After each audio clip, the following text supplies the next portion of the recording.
very similar residential rents without the finishings. Yeah. No washrooms, no problems, no floods. The turnover between tenants was much higher and is much higher than other types of real estate that have long-term leases, but the turnover costs are close to zero. Yeah. Have you been thinking about buying your first rental property for some time, or do you already own a bunch of properties? Well, fellow investors, you found the right location to listen and learn from others' successes. Welcome to The Very Real Estate Effect with your host, Axel Mont-Saint-Jean. Hello, and welcome back to the Very Real Estate Effect podcast, a show dedicated to real estate investing right here in Quebec. And today, it couldn't be any more true. It is a pleasure and an honor to have a wonderful guest today, Mr. Simon Berman. Hi, Simon. How are you? Very well. Thank you for having me. It truly is a pleasure to be here. Big fan, recent fan, but I have to say, your contribution is really important to our real estate environment. And you obviously know how to get things done as far as a podcast. Everybody who I know, who I have recommended you to, has come back to me and actually told me, thank you very much. So wow. I want to thank you on behalf of the real estate community. Well, thank you very much. I really appreciate it. There's a lot of time and work that goes into it. And the goal of the podcast has always been to share other people's knowledge, because if we can do it as real estate investors, other people can do it as well. So maybe we'll hold that thought for today's topic. Now, you're the founder and CEO of Avenir Properties, which specializes in alternative commercial properties. And before we dive a little bit more into how you got into this, I just want to understand, how do you get started in real estate investing? So the story goes back just over 21 years now. And as is typical in any founder story, there was a problem that needed a solution of some kind. I was a student at the time. This goes back to 2003, my last year in McGill University in a Bachelor of Commerce program. And it coincided with an issue we had in our family. We were previously in manufacturing of textiles since the 1950s here in Montreal. My grandfather was a manufacturer. My father was a manufacturer. And our business, unfortunately, saw some very difficult times in the 1990s. Mm-hmm. And my dad, I think he did everything he possibly could to keep the business running, keep the employees in their jobs. Unfortunately, towards the late 90s, the economic storm and those macroeconomic tailwinds, headwinds, I should say, really got to him in conjunction with an illness. My father, unfortunately, has early onset Parkinson's, and in an almost exhausted way, he said, "Please do something with this building. I'm gonna be closing the manufacturing facility, and you have to do something with it." Mm-hmm.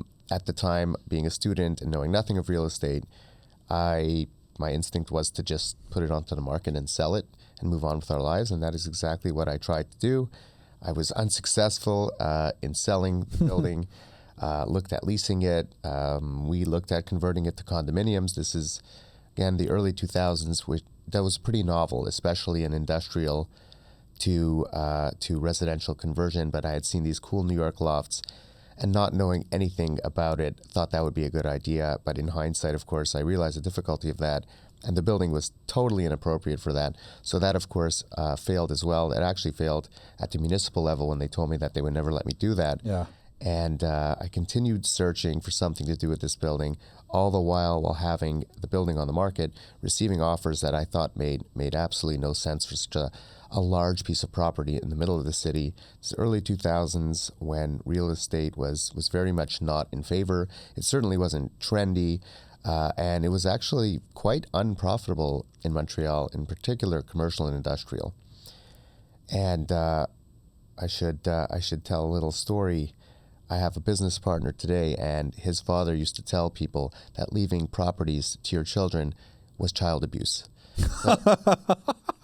I like it. It was actually that bad. Well, it didn't turn out so bad. It didn't turn out so bad. We got very, very lucky. I received some good advice from some very smart people. Also, were not involved in real estate at all, and they told me, both Americans, to look into self-storage. Mm-hmm. And I thought that was very low risk. I took a very low risk approach to the low risk business. I rented a few square feet in the basement of the building while keeping the ground floor for lease. Of course, we never received any serious expressions of interest in the ground floor either, thankfully. We filled up that basement over the course of a few years, building the units together with a handyman, sweeping the floor, answering the phones, doing the marketing, and building the business one unit at a time, financing it through the cash flows, and eventually building out the rest of that building. Okay, so then from there on, you started to realize that, hey, actually, there's a real business to do with self-storage. So how did it grow from there? Because you started just in the basement. At what point did you want to convert the entire building? So when we filled up that basement, or we were nearing completion, we really knew that we had something interesting. At the time, it was a much more simple era. We placed an ad in the Yellow Pages, which was really the only way to reach any kind of market. And the phone started to ring. And we had no idea how to price it. We didn't have a software or anything. In the early days, everything was kept track of on a whiteboard. Yep. I was, like I said, the guy who answered the phone, the guy who showed the units, and I had a really good feel for what was going on. It felt good. And as the basement was nearing completion, we decided to build out the ground level.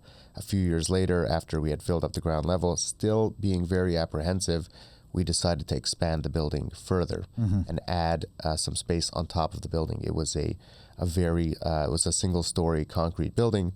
We were fortunate enough to speak to an engineer who said we can add a level with the existing structure. Okay. We brought that to a GC. And this GC, at the time, I thought he was just being selfish. He said, why not build 2 floors? And at the time, I think we were convinced we had a good business on our hands. And we thought it was insane to add that much square footage, probably another 50,000 square feet. But we went for it. We also, at the time, thought the price, I think it was about a $2 million project for 50,000 square feet. So about $40 a foot, turnkey. And exactly. Yeah. Today, I think we would love to have those same costs. Wow. Okay. So then you did add 2 floors on top of that. Yes. And this was the first full-on storage property that you have. Now, just so we can fast forward for people who are listening so they can understand the growth that you've had. Now, today in 2020, end of 2024, how many properties do you guys have under management? So today we own about 30 properties, right in the low 30s. We also have a long-term lease here in St. Henry on another that we took in 2011. But it was one property for a very long time. We bought our second property in 2009.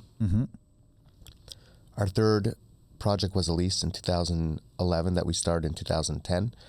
And then we didn't buy another property until 2016. So I would say we had about 3.5 properties until late 2016.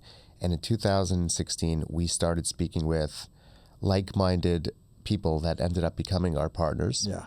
And we got together and we all understood the potential. And we decided to invest, and we purchased a few large properties together in 2017. So at the end of 2017, we were sitting at about 7 properties in total, one of which was not self-storage, an industrial property in Ville-Saint-Laurent, which today has been converted to storage primarily. Okay, so now that we've kind of fast forward to understand where you're at now, a question that often people have, and I'm sure there are some who are listening and wondering right now, like, how do you go and scale a business like that? Because real estate is still fairly capital intensive, and at some point, you run out of your own funds. I mean, I doubt you print money at home, and if you do, good for you. It's just, how did you scale the business, and how did you structure it to be able to take in outside financial partners? So we got our first bank loan in 2014. Oh, wow. So before that, it was all self-funded? 11 years of friends and family, borrowing, bootstrapping primarily, just investing when we had cash in the bank from our operations. For a very, very long time, we relied solely on that type of friends and family financing and self-financing. In 2014, we got our first mortgage. That was to buy out some of our partners we had in a piece of real estate in Anjou. At the time, we thought it was a great deal. It was horrible. When I read those documents looking back, very low LTV, very low proceeds, very high interest, very low amort. At the time, though, it was somebody who believed in us. And in Canada, even up until the present day, self-storage is not a widely understood asset class, and that includes the lending community. It is decades behind where it is in the United States. So it wasn't simple. We got our first mortgage in 2014. We had a different attempt through another lender a few months prior that ended up falling apart right before closing. So that was very disheartening. We got right back on it, and we met with another lender, and it was very successful with that second lender who saw our track record and believed in us, and they financed our second property. I should say it was our fourth property, but our second loan financed. Yeah. And then we understood, of course, the difficulty with regards to financing, the importance of financing in building a business, and we took on equity partners. So they're not investors; they're our partners, or I should say, fellow shareholders. And we knew that we had to spread out that risk, and we knew that by doing so, also we can invite people who had their own relationships as well. And everybody brought those relationships to the table, made introductions, and since 2017, financing has not been our issue. And I'd say it's a challenge a lot of us other businesses face. It's not one that we face. I'm not going to minimize it or say that it's not difficult, but that's an area where we happen to shine. We have a wonderful finance team today, probably pushing 10 people, a great CFO who is extremely, extremely dedicated, and he has a lot of foresight, and he's built some great relationships and put together some really nice financing packages that we've used to grow. Yeah. And the evolution that you kind of described, like, you took in your first loans fairly late in your journey. And I find it's interesting because hearing now, it seems like self-storage is, at least in the US, that's true, like, is very prominent. A lot of people want to buy self-storage facilities, just like at some point it was trailer parks and so on and so forth. And so I just want to take a bit of a step back on, you fell into this because, as a result of child abuse, you had to manage the building. Now, looking back now, why do you like that sector so much in that industry in terms of the real estate segment of self-storage? Because it's between the commercial, it's kind of between the industrial, it's certainly not residential, and yet you get some great rents per square foot. Like, why do you like self-storage so much? So, believe it or not, over 21 years, the reasons have not changed.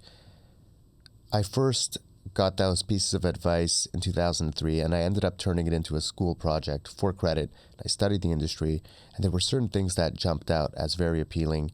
You're spreading out your risk, so they're kind of micro payments from a lot of different individuals. Yeah. So if any one of your tenants or your clients has trouble, generally speaking, it's not going to tank your business. You have great real estate, hopefully, as a backstop, as a guarantor of value of each investment as well, which is really important, both from a financing perspective as well as a what if it doesn't work scenario. And there have been times where it hasn't worked, and we've pivoted to owning good real estate and ended up with good returns nonetheless. So what attracted us, again, like I said, the risk was very much spread out.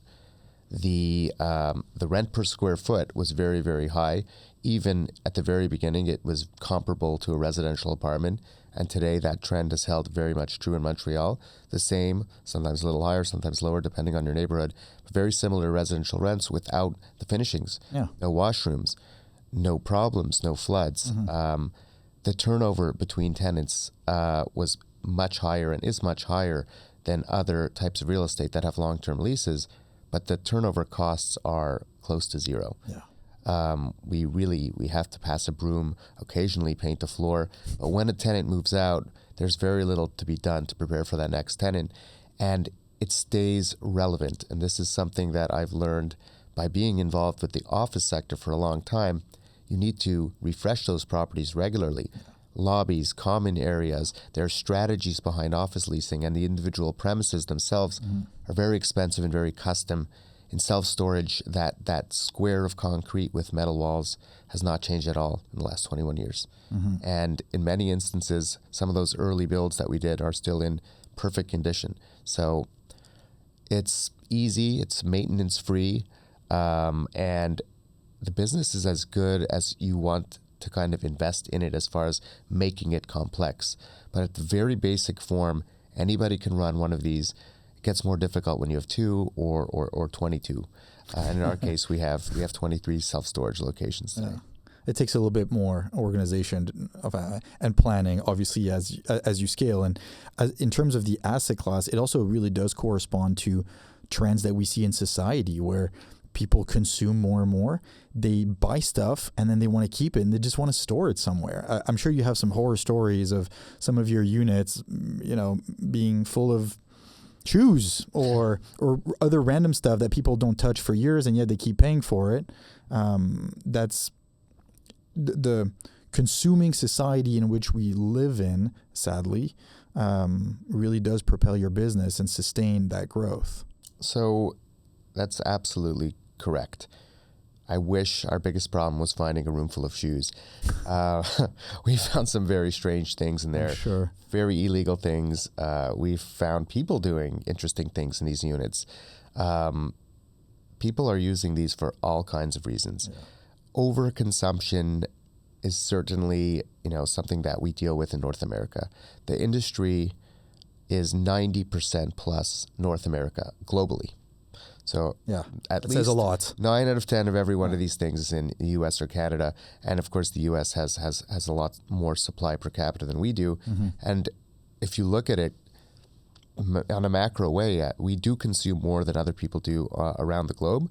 We're more prosperous, and we have an attachment to stuff. Yeah. And it's not always somebody who buys an extra coffee table and puts it away for their kids for when they go to college. It does happen, and it makes no sense. It's that we place value on physical items, and we like to maintain them almost indefinitely, whether they're family keepsakes. And in a way, we kind of act as a temporary stop for some of these items until people are really ready to let go. Mm-hmm. So it does fill a need beyond the overconsumption. There's an emotional, psychological component to self-storage. I'm very convinced of that.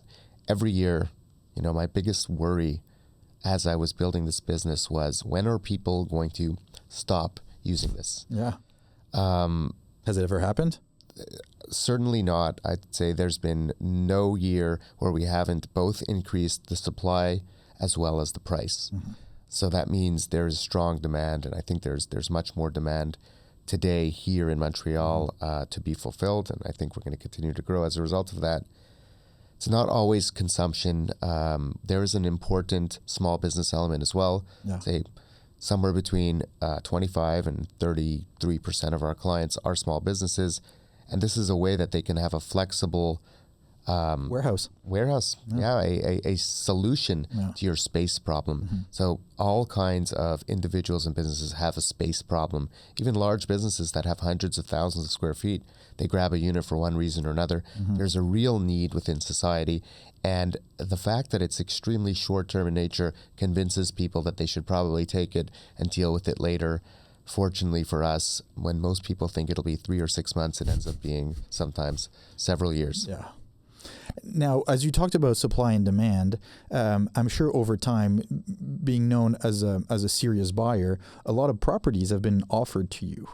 And obviously depending on the location and the size, I'd like to run a little bit through your logic in terms of selecting properties that make sense for you and your business, because obviously you run a very different operation than a mom and pops who has 150 units somewhere near the highway up north in the Laurentians. So can you kind of run us through some of the most basic elements that you need for you to underwrite and even consider a deal? Sure. So I should correct you there. We also own some of those sites in the Laurentians by the highways. We have a different strategy than almost anybody else in the industry globally. So from the very beginning, we really wanted to identify, or we had identified a market that was in need. That was obviously the greater Montreal area. The reason that we paid attention to it is because nobody else was doing that. Mm-hmm. And we like to provide good value to our clientele. If you take a few steps back, the self-storage industry, at least in my humble opinion, is is a very good cash flowing land bank. Yeah. We like to think that another higher and better use will come along for our properties. That's happened only one time out of at least 30 properties so far. And so the way we select our properties is very similar to anyone else. We look for good real estate, a property that has certain fundamentals that will ensure that it's successful regardless of what direction it goes in and when. So we like to look for, well-located properties that are near people, high incomes, high job growth, even cities that may eventually receive, a large boost in their industrial base and locate there, because we know that where jobs go, people go, and where people go, they'll need more storage. So we like to really get ahead of it, and we're very uniquely positioned in this province where we only have to focus on one market, while our large competitors in the United States and elsewhere in Canada are focusing either nationally or internationally, and they're doing an amazing job at what they do, but they can never have the focus that we have on this market. Yeah. We look for good real estate, and as I mentioned before, we look for properties that if our self-storage business does not go well for whatever reason, we will be able to get out of it without destroying ourselves, and sometimes even make a little profit on our failure. And we govern ourselves very conservatively. We pass on 99 out of 100 deals that come to us, if not more. Yeah.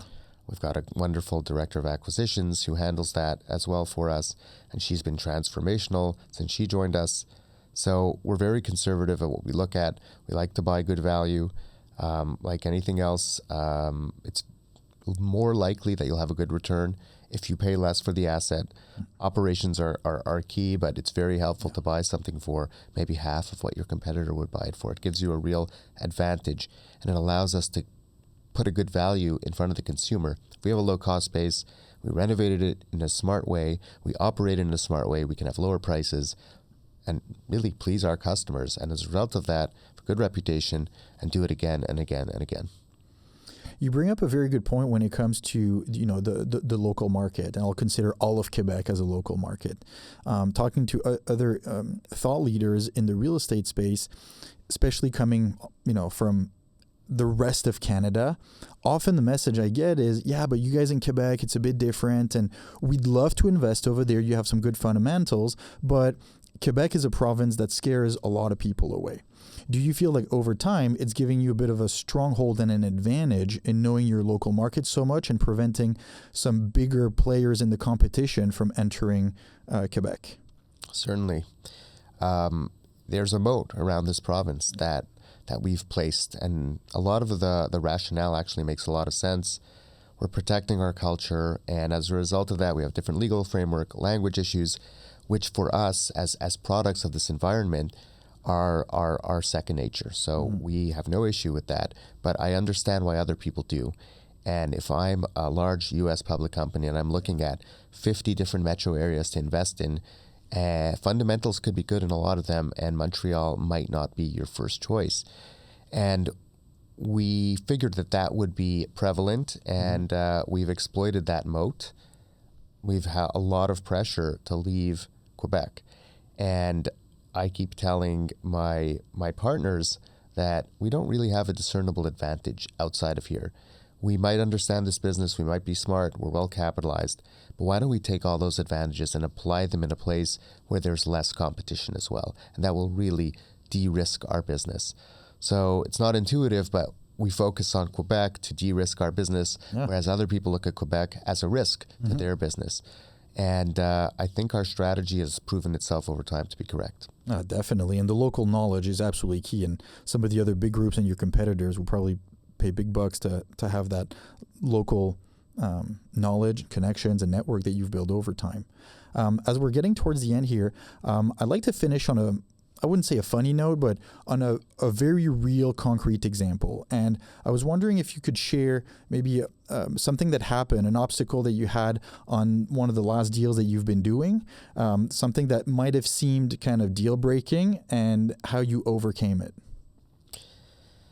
Well, we purchased a property in Hochelaga-Maisonneuve, and this was in response to another property we had bought in the Eastern Plateau, we identified a great market. We purchased a property that had a very good likelihood of getting a zoning change that would allow self-storage. The property was abandoned for a very long time, and it was zoned industrial. We thought it would be relatively easy. We were very mistaken. We went to the city. They were not cooperative with us.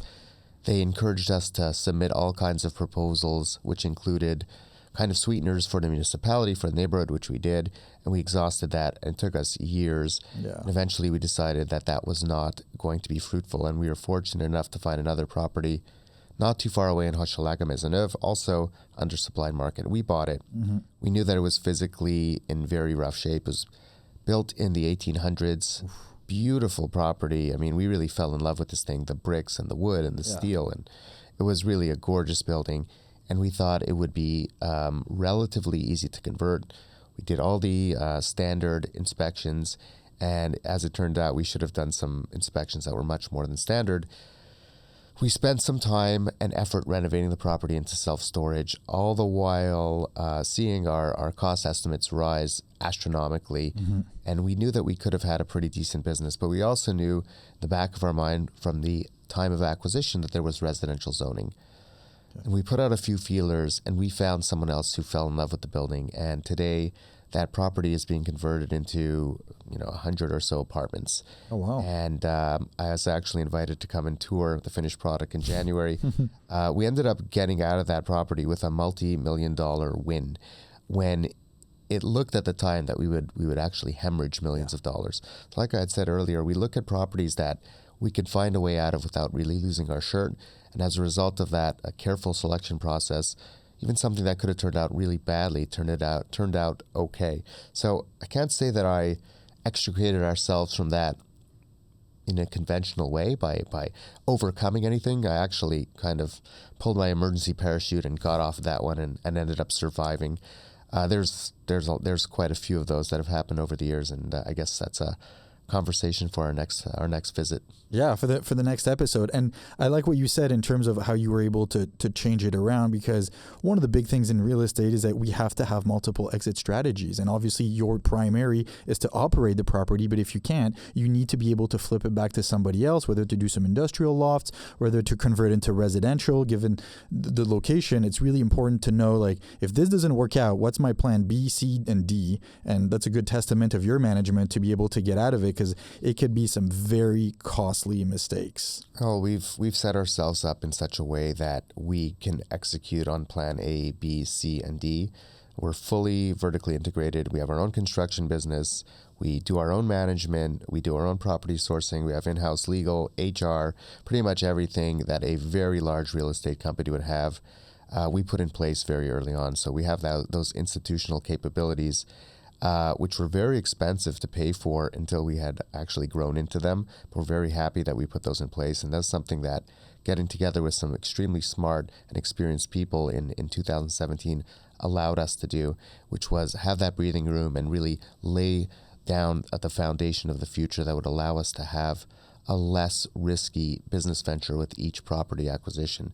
And being able to turn something into small bay industrial or vice versa from industrial and self-storage is a capability that we uniquely have, and it's something that de-risks both of those businesses. Yeah, because it's a real estate business. Like, you make small boxes and people pay to use the small box, but at the end you still have a bigger box that you need to deal with. Exactly. So, congratulations. I look forward to having another episode with you maybe in the new year and seeing how some of those deals that you're working on now are wrapping up. So thank you very much for your participation today. Very nice talking with you, and I'm really looking forward. I'll wish you and all of your listeners happy holidays, happy new year, and thank you again for having me.